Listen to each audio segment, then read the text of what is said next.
Hi hello friends, welcome back to Media Talks. நான் உங்கள் அம்மா மோனிகா. பேக் டு பேக் நிறைய ஹாப்பியான அப்டேட்ஸ் காத்துட்ருக்கு. அந்த வகையில் கண்ணா லட்டு திங்க ஆசையா, கண்ணா ரெண்டாவது லட்டு திங்க ஆசையா அப்படிங்கிற மாதிரி ஒரு 2 லட்டு நம்ம வீக்கா ஃபேன்ஸ்க்கு காத்துட்ருக்கு. என்ன அப்படின்னு பார்த்தீங்கன்னா, அப்கமிங்கில் நமக்கு தெரிஞ்சிடுச்சு. நம்ம ரொம்ப மாதத்துக்கு அப்புறம் வந்து நம்ம காவேரி சாரீ கட்டுறாங்க எபிசோடில். அது க்ரீன் கலர் சாரீ எல்லாருக்குமே தெரியும். அது வந்து 1 லட்டு ஓகேங்களா. நம்மளுக்கு தெரிஞ்ச விஷயம் டீட்டெயில்ஸ்லாம் கிடச்சிடுச்சு. எனக்கு தெரிஞ்சு நம்ம பாப்பா நர்மதா பாப்பா வளகாப்பு கூட காவேரி வந்து சாரீ கட்டல.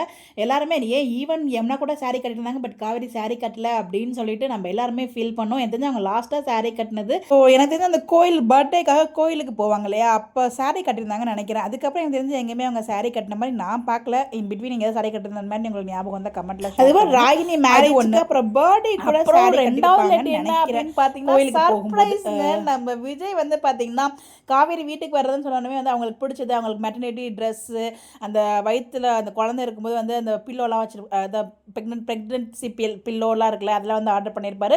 காவேரி நான் இல்லாமல் கூட இருந்துருவா, ஆனால் இந்த முருகன் இல்லாமல் இருக்க மாட்டா அப்படின்னு சொல்லிட்டு கோல்டில் முருகன் பெண்டன்ட் வந்து வாங்கியிருப்பாரு. ஸோ இந்த முருகன் பெண்டன்ட்டை நம்ம காவேரிக்கு நம்ம விஜயுமே கொடுத்துட்டாரு. ஸோ இந்த ஃபோட்டோக்குள்ளே நல்லா நோக்குனீங்கன்னா உங்களுக்கு நல்லாவே கிளியராக புரியும். இது நிறைய பேர் பார்த்துருப்பீங்க ரிலீஸ் ஆனதுமே. பட் நான் டிலேவாக ஷேர் பண்ணேன். பட் இந்த ஹாப்பியான அப்டேட்ஸை நம்ம ஷேர் பண்ணாமல் இருக்க முடியுமா?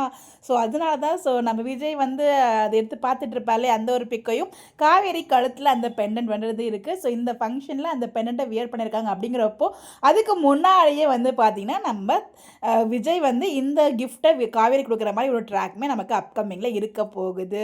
ஸோ செம்ம சர்ப்ரைஸில் 2 லட்டு தான் இல்லையா? ஸோ வீக்கா ஃபேன்ஸ் செம்ம ஹாப்பியாக இருப்பீங்க. இப்போல்லாம் வந்து பார்த்திங்கன்னா வீக்காவுக்கு குட்டி குட்டியாக க்யூட்டான மொமெண்ட்ஸ் கொடுத்துட்டே இருக்காங்க. அந்த வகையில் நம்மளை ஹாப்பி படுத்துகிற மாதிரி ஏதாச்சும் ஒரு வகையில் சீன்ஸ் இருந்துருக்கு. ஸோ அப்கமிங் இந்த சீன்ஸும் வரப்போகுது. அது 100% ஷூர். ஸோ இது மட்டும் தான் கொடுக்குறாரா, இல்லை வாங்கின எல்லாத்தையுமே கொடுக்குறாங்களா அப்படின்னு வெயிட் பண்ணி தான் பார்க்கணும். பட் நமக்கு கண்ணில் கிடைச்சது இது மட்டும்தான். ஸோ எவ்வளோ பேர் எவ்வளோ ஹாப்பியாக இருக்கீங்க இந்த சீன்ஸ்க்காக அப்படின்னு சொல்லி மறக்காமல் கமெண்ட்டில் ஷேர் பண்ணுங்கள். இந்த மாதிரி அப்படி தெரிஞ்சுக்க நம்மளோட சேனலை ஃபாலோ பண்ணிக்கணும். உங்களுடைய கருத்துக்களையும் கமெண்ட்டில் சொல்லுங்கள். Bye bye.